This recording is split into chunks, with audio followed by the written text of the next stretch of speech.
Broadcasting from the business capital of the world, this is the Podcast Business News Network. Hey, welcome back, everybody. We're going to talk to a guy who is a very accomplished architect in the New York City metro area, has had his finger on the pulse of design work for decades. And we're going to get current updates, trends, and learn a lot about the whole field of architecture, how it can apply to you if you're looking to make some changes within your domain, your structure, either home or something commercial. He's Mr. John Riggio, and he's back with us. Hi, John. How you doing? Good. Hi, Steve. How are you? I'm well. Let's go back, if we could, in terms of your beginning in architecture. Your whole goal was design. You were driven to that because you love designing. What's that? It's often said that design isn't an invention. Tell us more about that. Yes, I think a lot of times people might confuse an invention with a design. And I think this idea I first started to learn when I was in college. Because design is really taking the building codes. It is then using the factors of the property, all the different things with the use, the occupancy, and the size of the building, the architectural history, the current architectural trends. And if you take all those different things together, that's really the design. But I think starting in college, every once in a while, you might have a professor that might propose something where we're doing something more like an invention. And that causes a big problem for the students. I remember anything that has an invention, you can start to grind on trying to figure out what you're inventing. And I think one basic problem was, I think architect students, they don't really have any background in invention. This is really, invention is like another degree altogether called product engineering, is where you would invent something, maybe get a patent for it. And I think in like things like product engineering, they would get maybe so many patents per year.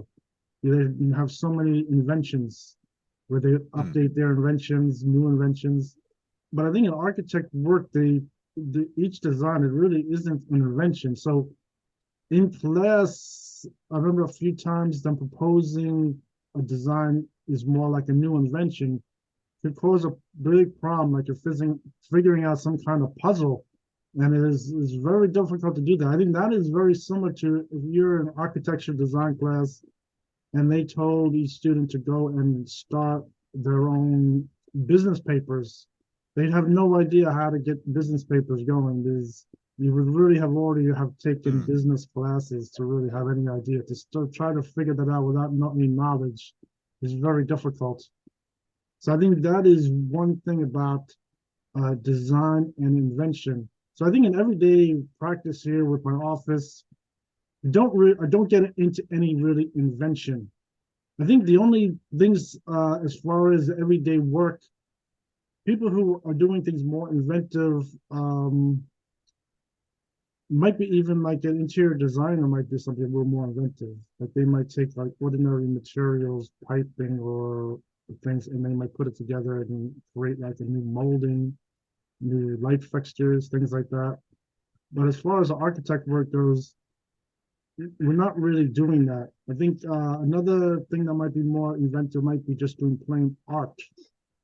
If you were to do plain art where you're welding things together, might be more like an invention. But as far as the architect goes, the everyday work isn't really inventing. It's really design, taking all those factors I said about the architectural history, current trends, construction techniques, zoning, putting it together is really getting into design. And I think that's what most architects are really trained with. They went to college, learned all those different things, and that's really the design. So that's it's an interesting point, John, because when I think of design work or architecture, in my mind, I believe a lot of others, we're thinking that you're coming up with this, you're inventing a home. Different. Everybody's home is different. Everything is a fresh look at things, but it's not an invention. You're using design elements to put the pieces together based on code, based on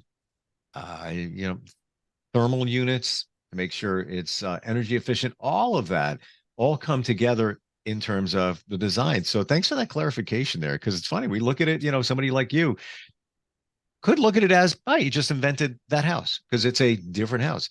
It may look like another one that you had designed, but essentially it is totally different. But it's based on different principles of you putting things together. Um, how about continuing education? Somebody looking to get into the field, what can you tell us about that? Because I think a lot of people getting into architect work, becoming a licensed architect, I think starting off, no one really knows that they have something called continuing education requirements. And these requirements are really just to keep your license current. They require some basic education, usually 12 hours, to continue your license and meet the basic requirements.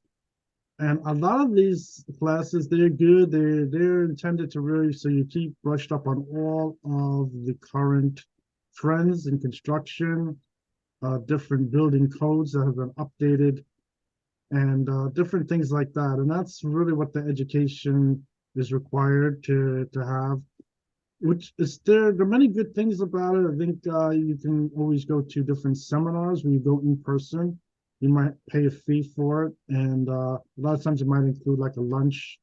You would get at least a 1 hour educational center. Sometimes they group it together where you get eight. You could do it like in the afternoon. They have a whole big thing like that, and from that you get meet your education requirements, and it works pretty good.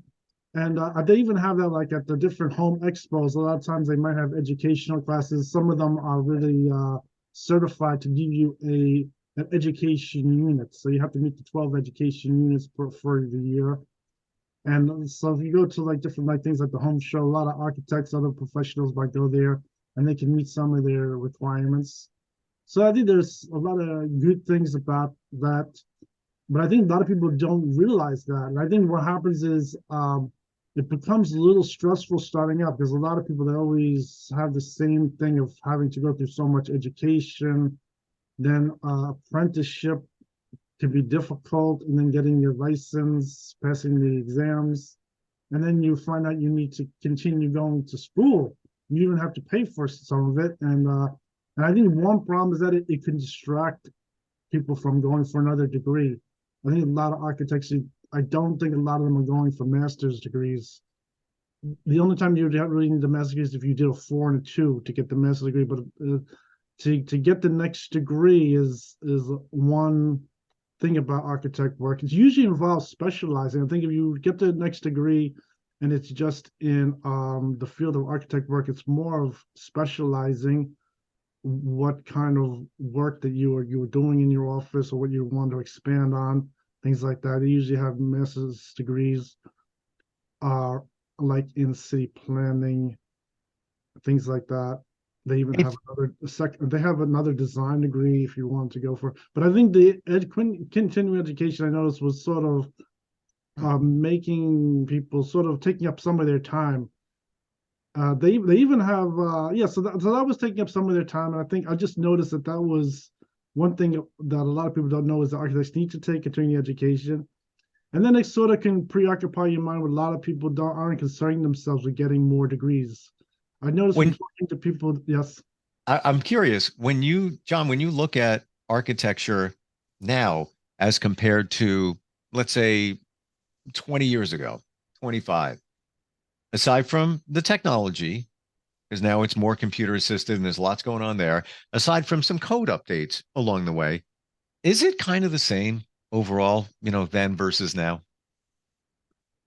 Yes. I think one thing is there is a continuing upgrade, like you were just saying, with the code, construction materials, construction techniques, and it is important to keep up to all those different things. Yes, there is a constant changing. They're trying to always improve things in the industry, doing all kinds of different trends. There's as far as the architect in office work, there's like things with more computerization, 3D visualizing.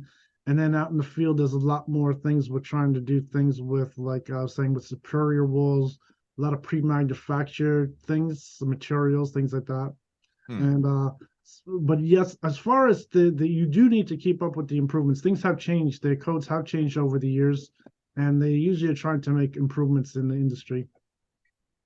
So aside from the codes and the technology, the computer assisted situation, it seems to be very much the same. What's the situation now with the supply chain? I remember when we talked about this a number of months ago. There were some big challenges, getting certain windows, getting plywood, and all of that. Things have opened up now. Things are a lot better. Yeah, I think as far as on the short term, the recession fears are over. Uh, the cost of construction is going up slightly, and but the supplies they seem to have leveled off. Everything has seemed to have become back to normal, and so as far as that's concerned, that's good. Things have stabilized a little. All those little things shaking, the business might slow down, and then things are going to become too expensive, and you can't find supplies. A lot Mm. of those things seem to have calmed down right now, and so that is good. If somebody were to say to you, uh, I'm thinking of doing a renovation on my house, thinking about it right now, based on the trends, supplies, and all of that, would you say, you might want to wait a few months? Or would you say, yeah, do it now? Good to go.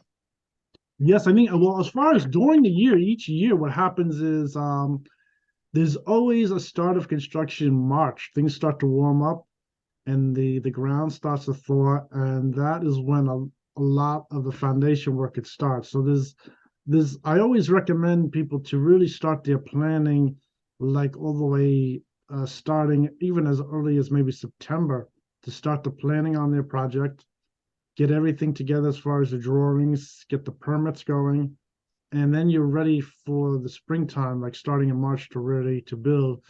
I think uh, because then the closer you get to March, there's always a chance your project can get delayed till the middle of the summer, and then you're heading in back into the colder weather. It's more difficult to do a lot of things in the construction these days. I think the winter months you can't really finish the drive it finish on the house.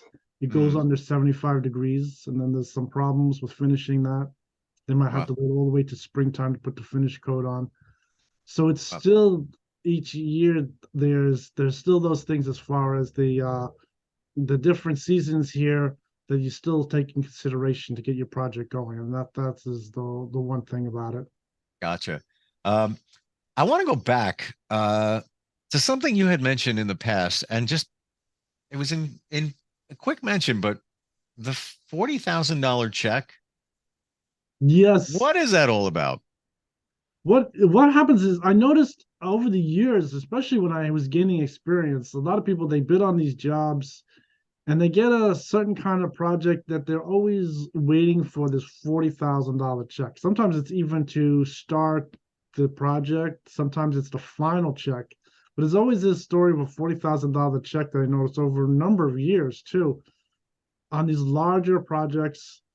And this thing with the $40,000 seems to put a lot of stress on everyone.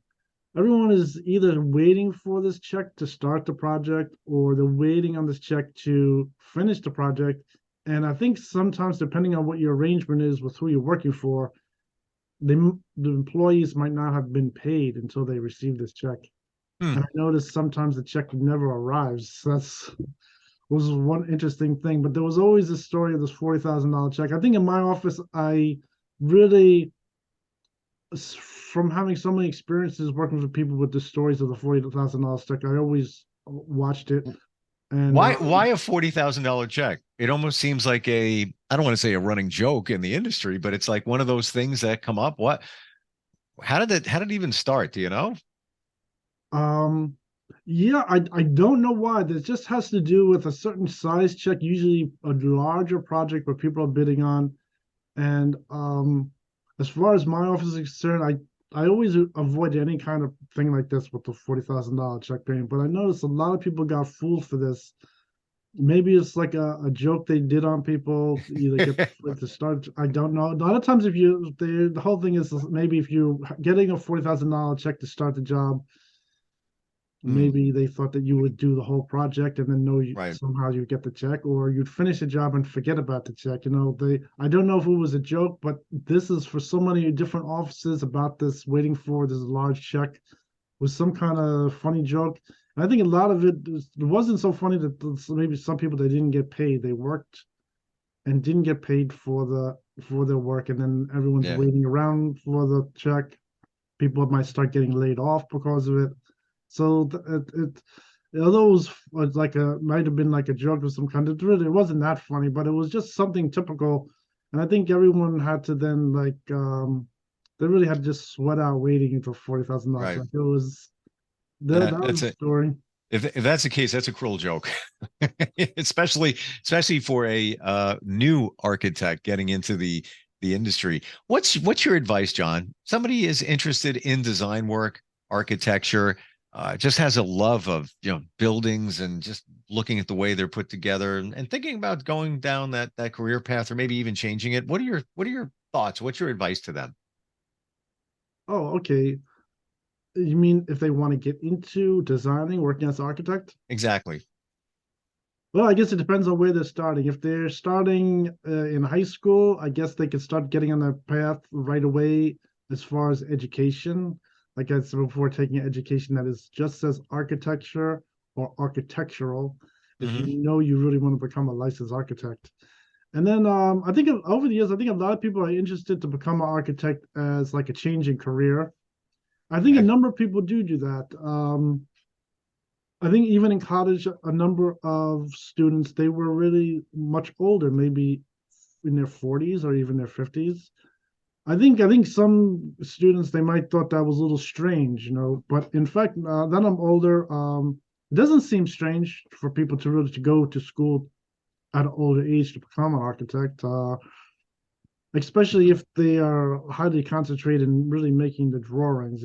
Sitting there making the drawings, and I think one thing about architect work and construction is you aren't out with um, uh, too many people around you. Unless if you want to go talk to people, you can do it at any time. But I think one thing that people might like about architect work and construction is that once you get into the industry working, there aren't too many factors around you that are bothering you every minute. So that is one good thing about it. That people might like that. It Mm, isn't like you're working customer service in a store with so many people walking in the door sure. and potentially problems around you all every minute. It isn't really the same kind of work. So that is one thing about it. So I think as far as someone older getting into the profession, it sort of does work the same way. I think you really have to go to college. Most people just go right to college. They know all about the accreditations. I think they're all aware of things like that. And then I had already explained that if you're already working as a draftsman and you decide you just want architecture work, a lot of people go for that NCARB and they might start going for the degrees to meet all the requirements. That's another thing that starts to happen. How many years have you been an architect? Well, I've been working in the field since 1987 is when I started the college, but I've also had many years of training with the mechanical drawing going back starting in middle school. And of course, the art backing, which was like the basis of like art skills. I had like 12 years of arts classes going, starting off when I was young. They had a lot of that in my school district, so I had a lot of experience that's backing doing architectural work. For you, what's your favorite type of work? Of course, you do all different types of work, be it residential, commercial, renovations and such. But somebody would walk in the door right now and say, "Hey, I got a project for you," and you could pick whatever project you want them to say. What do you think it would be? Well, I think from over the years, I think there's more profit in some of the commercial projects. Were more profitable.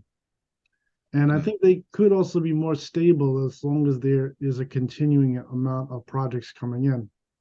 The residential line of work, uh, I've been keeping on. Things are going very good, but I think the commercial jobs could be more profitable. as far as getting nice sized jobs, and you can get a little more money Mm-hmm. on those projects. But as far as just comparing it with residential work, a lot of people, you look at a lot of things like gas stations, commercial, industrial buildings. Some people might not be too interested. Maybe they think it's a little boring. A lot of the residential jobs I do, they're a lot more involved with designing and interacting with the clients, making things really work, how things are going to work in their house, all the rooms are going to work and everything like that. And I think people look at those projects in my portfolio and they think they really like them. They have a nice look about them. They're very interesting. And they're a little more time consuming compared to a commercial job, but they are good too. So I've kept a variety of work on, and it seems for that reason, and a lot of it has to do with different trends, ups and downs in the economy, and the different kinds of jobs. They usually change from year to year. Some jobs, different kinds of jobs are put off for a while. New jobs come back. For instance, I was doing a lot of stores, and I think a lot of the store jobs are coming back. One store was that Hibachi Express.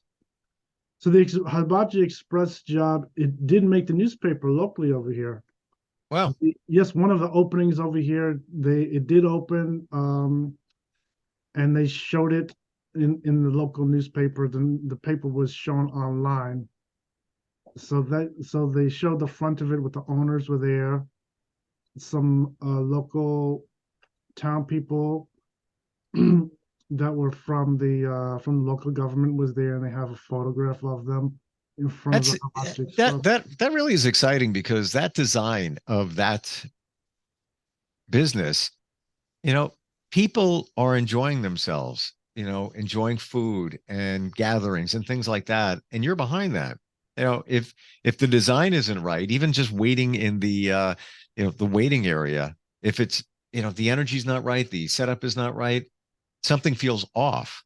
So it's got to feel good when the design is done and you walk in there and see people just having a great time. And it's because of you created this whole thing for them. Yes, so I think that was a successful project for them, because I think each project, even if it's like a restaurant, there's always a chance the project can be stopped anywhere along the way. Hmm. There can always be a problem with it. It could be stopped in the building department. They might not issue the permit very quickly. But this job went ahead very quickly, and they even put it in the newspaper. So that was good. They're happy that they have that new Awesome. restaurant there. Yeah, So good. that was a successful project. Good for you, John. I know you're available for a consultation. Anybody has any questions, certainly. Design wise, your license, if I remember correctly, New York and Pennsylvania. I'm trying to remember. Yes, New York, New Jersey, and Pennsylvania. I get coverage now. Yes. Gotcha. Website is johnriggio.com, Riggio, johnriggio.com. John, always great having you on. I know sometimes we talk about your tennis career as well. So it was great to dig back into architecture, and I appreciate you being here. Look forward next time we get a chance to get together. Thanks a lot. Good for having me here.